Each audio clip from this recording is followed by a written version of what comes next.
जय हिंद, नमस्कार दोस्तों। स्वागत है आपके अपने यूट्यूब चैनल में। दोस्तों, कैसे आप सभी अच्छे होंगे, मस्त होंगे और स्वस्थ होंगे। चैनल पे अगर नए हैं तो चैनल को लाइक और सब्सक्राइब से जरूर करिएगा। दोस्तों, आज की क्वेश्चन है हिस्ट्री मोस्ट इम्पोर्टेंट जी के क्वेश्चन रहने वाले हैं और उसके बाद हम करेंगे महत्वपूर्ण अनुच्छेद। तो क्लास में बने रहिएगा। तो कहता है पहला क्वेश्चन, दोस्त क्या कहता है, सुलभ सूत्र किस विषय से संबंधित हो जाएगा। दोस्त, जो सुलभ सूत्र है ये किस विषय से संबंधित होगा। तो दोस्त, जो ज्यामिति से संबंधित हो जाएगा। नोट करना, सुलभ सूत्र ज्यामिति से संबंधित क्वेश्चन है। अगला, अस्तोमा सदमय कहाँ से लिया गया है। तो दोस्त, ये कहाँ से लिया गया है, तो ऋग्वेद से लिया गया है। अस्तोमा सदम कहाँ से लिया गया है, तो ये ऋग्वेद, जो कि अपना सबसे पुराना वेद हो जाएगा। क्या पुराना, याद रखना। अगला क्वेश्चन है, आर्य बाहर से आकर सर्वप्रथम कहाँ बसे थे।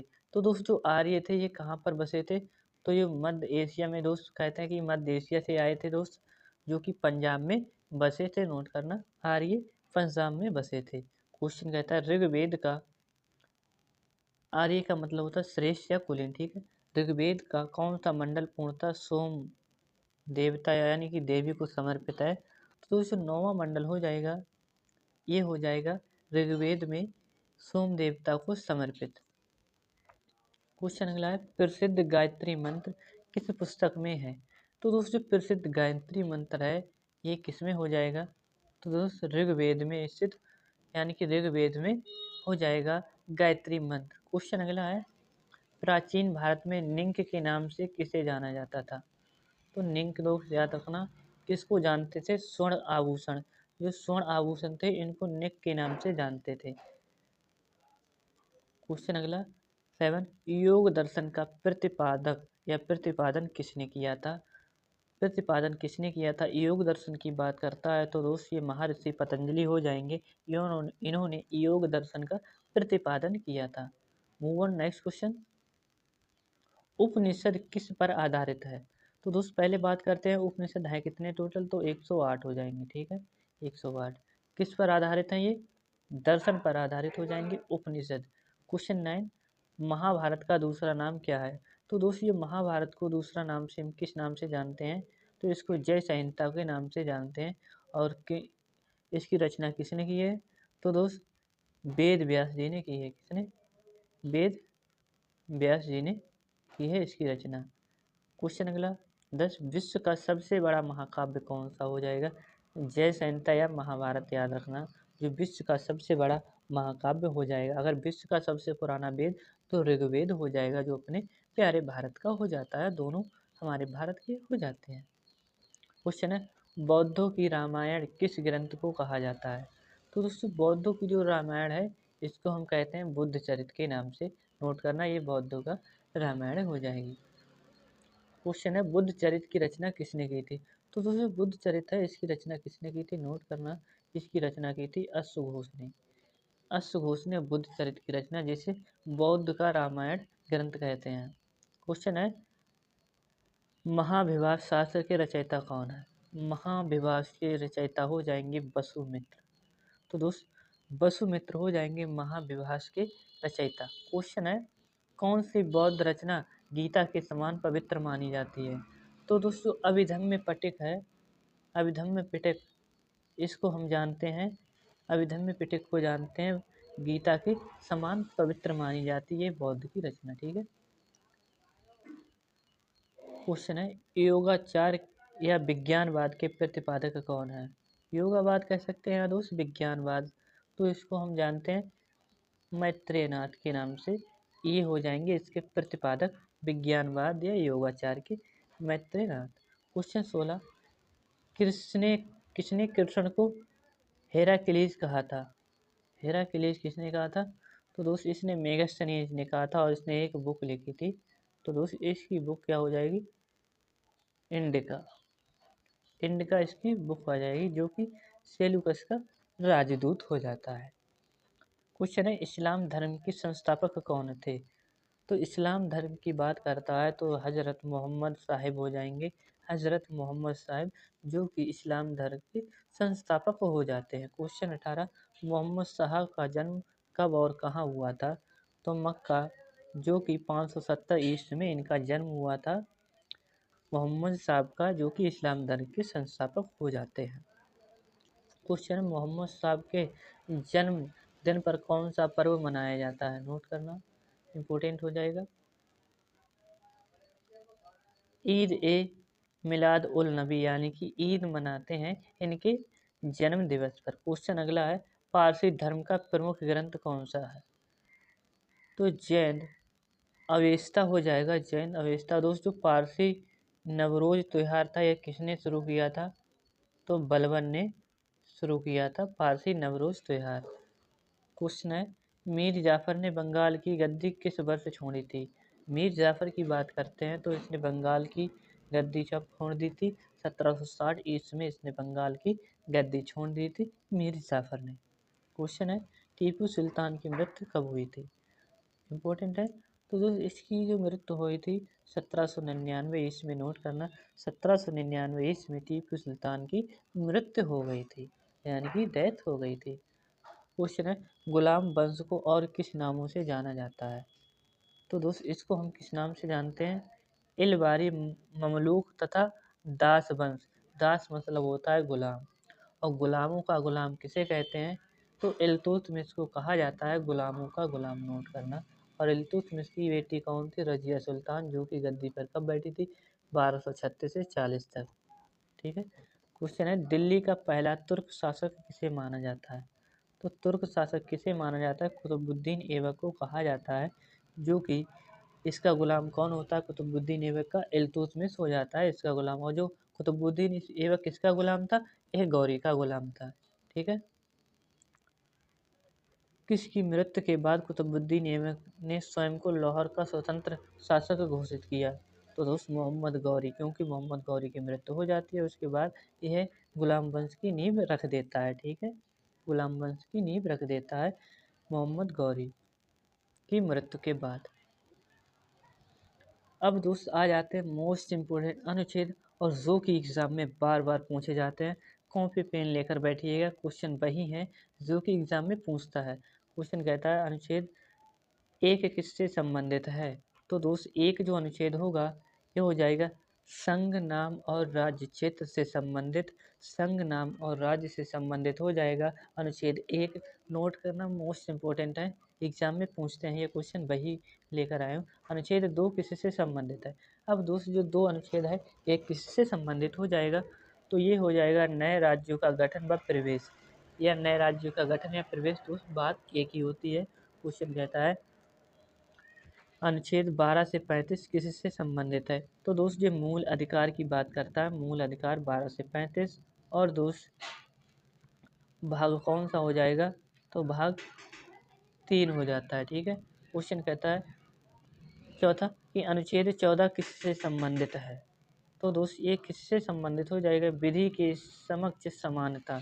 तो दोस्त, विधि के मतलब कि कानून के हिसाब से सभी लोग बराबर हैं, याद करना 14 अनुच्छेद कहता है। क्वेश्चन कहता है, अनुच्छेद 17 किससे संबंधित है? तो दोस्त, अस्पृश्यता का अंत, यानी कि छुआछूत का अंत की बात करता है। अस्पृश्यता का अंत, most important question. Next question कहता है अगला, कि अनुच्छेद 19 ए या का किससे संबंधित है? तो प्रेस की स्वतंत्रता, यानी कि वॉक की स्वतंत्रता, यानी कि बोलने की जो स्वतंत्रता है, ये अनुच्छेद 21, सॉरी क्षमा चाहूँगा, 19 ए या का कहता है प्रेस की स्वतंत्रता। क्वेश्चन कहता है, अनुच्छेद 21 किससे संबंधित है? तो दोस्त, ये हो जाता है प्राण एवं दैहिक स्वतंत्रता, यानी कि जीवन जीने का अधिकार। आप अपने मन पसंद की भी शादी कर सकते हैं आर्टिकल 21 के तहत, अगर सामने वाला आपके साथ राजी है तभी, नहीं तो बहुत डंडे पड़ेंगे। तो क्या कहता है क्वेश्चन, अनुच्छेद 23 किससे संबंधित होगा? तो दोस्त, ये हो जाएगा बाल श्रम प्रतिषेध। तो दोस्त, जो बच्चे हैं 14 से या 6 से, यानी कि जो कम 14 वर्ष से कम के बच्चे हैं, इनको आप कारखानों में काम नहीं करवा सकते हैं, याद रखना। क्वेश्चन है, अनुच्छेद 36 से 51 संबंधित है? तो दोस्त, ये डीपीएसपी से संबंधित हो जाएंगे। और दोस्त, डीपीएसपी कौन से भाग में आते हैं? तो भाग 4। और कहाँ से लिया है? तो आयरलैंड से हमने इन्हें लिया है। ठीक है। क्वेश्चन कहता है, अनुच्छेद 40 किससे संबंधित है? तो दोस्तों ये ग्राम पंचायतों से संबंधित हो जाएगा, ग्राम पंचायतों से संबंधित। याद रखना क्वेश्चन है। अनुच्छेद 45 किससे संबंधित होगा? तो अनुच्छेद दोस्तों 45 है, ये बच्चों के लिए निःशुल्क शिक्षा और इसका अधिकार किसको होगा? तो इसका अधिकार राज्य को होगा। ठीक है, क्वेश्चन कहता है अनुच्छेद 51 का संबंधित है। तो दोस्त ये मूल कर्तव्य से संबंधित हो जाएगा, मूल कर्तव्य से। तो ये हमने कहाँ से लिए हैं दोस्त? ये अभी डीपीएसपी की बात करता है, तो ये आयरलैंड से। अगर मूल अधिकार की बात करें तो ये हमने कहाँ से लिए हैं? तो दोस्त ये हमने लिए हैं यूएसए से। क्वेश्चन नोट करना अगला कि अनुच्छेद 52 किससे संबंधित है? और दोस्त ये आर्टिकल सबसे छोटा होगा, सबसे छोटा। ठीक है, और दोस्त ये भारत का राष्ट्रपति के पद के बारे में या उसके बारे में बताता है। ठीक है, क्वेश्चन है अनुच्छेद 54 किससे संबंधित है? तो राष्ट्रपति का निर्वाचन क्षेत्र यानी कि राष्ट्रपति के निर्वाचन की प्रक्रिया कैसे की जाएगी इसके बारे में बात करता है अनुच्छेद 54। Most important question. अगला कहता है कि अनुच्छेद 61 किससे संबंधित है? तो दोस्तों अनुच्छेद 61 है, ये राष्ट्रपति पर महाभियोग यानी कि राष्ट्रपति पर जो महाभियोग है वह संसद के किसी भी सदन में लाया जा सकता है। तो नोट करना, संसद के किसी भी सदन में, राज्यसभा हो या लोकसभा हो। ठीक है, क्वेश्चन कहता है अनुच्छेद 72 किससे संबंधित है? तो दोस्तों राष्ट्रपति का क्षमादान होगा, ये इससे संबंधित हो जाएगा। राष्ट्रपति क्षमादान यानी कि जो सजा भी माफ कर सकता है किसी व्यक्ति की, आर्टिकल 72 के तहत। क्वेश्चन कहता है अनुच्छेद 74 किससे संबंधित होगा? तो दोस्त ये प्रधानमंत्री के बारे में बताता है, भारत के प्रधानमंत्री से संबंधित हो जाएगा। अनुच्छेद 74 नोट करना। क्वेश्चन कहता है अगला कि अनुच्छेद 79 किससे संबंधित है? 79 की बात करता है तो संसद का गठन हो जाएगा। ट्रिक मैं बता देता हूँ, सरला याद रखना, सरला। आर्टिकल 79 80 ऐसे देखो, अभी इसमें संसद की बात करता है, एस से संसद होगी जो कि 79 में आती है। आर से होता है राज्यसभा जो कि आ जाता है 80 में। एल से आ जाता है यानी ला से आ जाता है लोकसभा जो कि आर्टिकल 81। नोट करना, मोस्ट इम्पोर्टेंट है। अनुच्छेद 80 व 81 किससे संबंधित हैं? तो राज्य या लोकसभा का गठन की बात करता है। तो दोस्त 80 में क्या कहता है? 80 में राज्यसभा में बता चुका हूँ और 81 में लोकसभा। ठीक है, नेक्स्ट क्वेश्चन कहता है अगला अनुच्छेद 85 किससे संबंधित होगा? तो दोस्त ये होगा लोकसभा का विघटन। अनुच्छेद 85 कहता है लोकसभा का विघटन के बारे में। नोट करना। क्वेश्चन है 21 कि अनुच्छेद 108 किससे संबंधित है? तो दोस्त ये संसद का संयुक्त अधिवेशन, और दोस्त ये अधिवेशन बुलाता कौन है? बुलाता राष्ट्रपति है यानी कि प्रेसिडेंट। तो राष्ट्रपति बुलाता है, नोट करना। अध्यक्षता कौन करता है दोस्त? लोकसभा स्पीकर, जो कि वर्तमान में हो जाते हैं ओम बिरला, जो कि 18वीं लोकसभा चल रही है, 17वीं की भी लोकसभा पे वही हो जाते हैं ओम बिरला। ठीक, अनुच्छेद 244 किससे संबंधित है? तो दोस्त ये संबंधित हो जाएगा अनुसूचित और जनजाति क्षेत्रों से संबंधित। अगला कहता है कि अनुच्छेद 280 किससे संबंधित होगा? तो दोस्त ये वित्त आयोग से संबंधित हो जाएगा। वित्त आयोग के दोस्त जो अध्यक्ष हैं अरविंद पनगड़िया हो जाते हैं। नोट करना, ठीक है। अनुच्छेद 324 किससे संबंधित है? तो दोस्त अनुच्छेद 324 हो जाएगा निर्वाचन आयोग से संबंधित, और आर्टिकल 324 से 29 तक याद रखना। 329 तक निर्वाचन आयोग का उल्लेख करता है, इसके बारे में बताता है। क्वेश्चन कहता है अनुच्छेद 300 किससे संबंधित होगा? 300 हो जाएगा आरक्षित जनजाति या आरक्षित जाति जनजाति के आरक्षण से संबंधित हो जाएगा। क्वेश्चन अगला अनुच्छेद 343 किससे संबंधित है? तो दोस्तों संघ की राजभाषा के बारे में बताता है कि कौन सी होगी, तो हिंदी के बारे में बताता है। क्वेश्चन है अनुच्छेद 352 किससे संबंधित है? तो 352 का हो जाएगा आपातकाल से प्रावधान, जो कि हमने कहाँ से लिए हैं? जर्मनी से लिए हैं क्या दोस्त? तो जर्मनी से हमने ये चुराए यानी कि लिए हैं, मैं बताऊँगा। अनुच्छेद 360 किससे संबंधित है? तो वित्तीय संकट का प्रावधान के बारे में बताता है, यानी कि जो आपात स्थिति हमने जर्मनी से लिया है। क्वेश्चन है अनुच्छेद 368 किससे संबंधित, कह रहा हूँ ना दोस्त, बहुत इंपॉर्टेंट क्वेश्चन है। तो ये साउथ अफ्रीका से हमने लिए हैं, जो कि संविधान संशोधन भाग किस में आता है, तो भाग दोस्त याद रखना,